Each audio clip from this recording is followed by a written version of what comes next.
Tell me what you think Putin really wants. Well, he wants a written commitment that Mhm, Ukraine will never become part of NATO.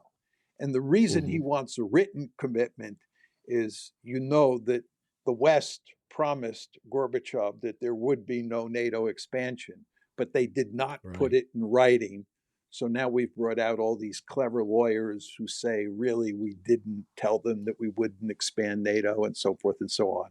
So this time the Russians are determined to get it in writing that there will be no NATO expansion to include Ukraine. So that's the first part of the story. Furthermore, they want a commitment from us that we're not going to put ballistic missiles in Europe that can hit Russia. And they want us to take the military forces, right, and the force structure, the bases and what have you, that we have moved eastward since 1997 and move them all back to where they were in 1997, right? They want, So we've moved these forces from France, Germany, Britain into Poland, Czechoslovakia, and Eastern Europe. Is that's what's happened? yeah, we've deployed some forces, not many. We have been fully aware that deploying too many forces in the east, in territory that was formerly controlled by the Soviet Union, would be a source of big trouble. So we've only done a limited amount of, let's call it material expansion. But at this point, the Russians say a limited amount of material expansion is unacceptable. And they want to They don't make want NATO's minor incursion in Eastern Europe. Just that was a joke. Well, the way to think about this, in my opinion, Andrew, is to think about the Monroe Doctrine, right? We have the Mhm. Monroe Doctrine here in the United States. And for us, it's verboten for any distant great power, any European great power, or any Asian great power to form a military alliance with a country in the Western Hemisphere and put military forces in the Western Hemisphere. You remember the Cuban Missile Crisis. The idea that the Soviets were going to deploy nuclear armed missiles in Cuba was unacceptable. And later, when they talked about building a naval base at Cienfuegos, we told them in no uncertain terms this is not happening. This was our sphere of influence, and you're not allowed in.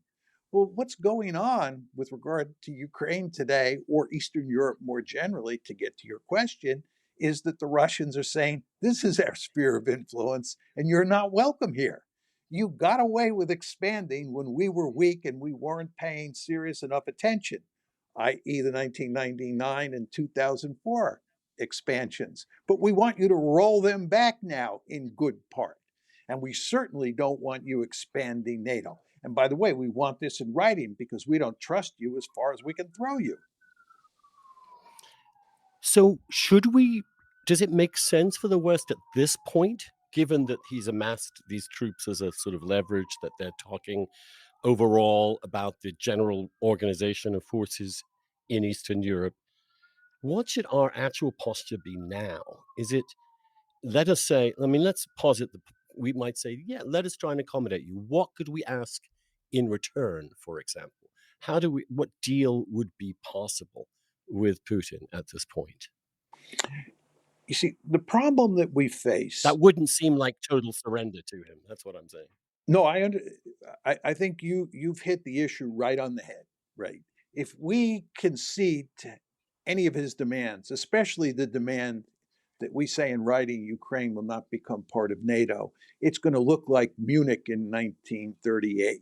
And Biden is going to be hammered like you wouldn't believe. And as you know, Biden is already in deep political trouble, right? If he caves in or is seen to be caving in to Putin, this will really finish him off. So I think that creating a neutral Ukraine works to solve that problem because not only does the United States make a concession, because if you say you're going to have a neutral Ukraine, it's not going to become part of NATO. But Putin makes a concession as well because Putin gives up a Russian commitment to make Ukraine part of Moscow's orbit.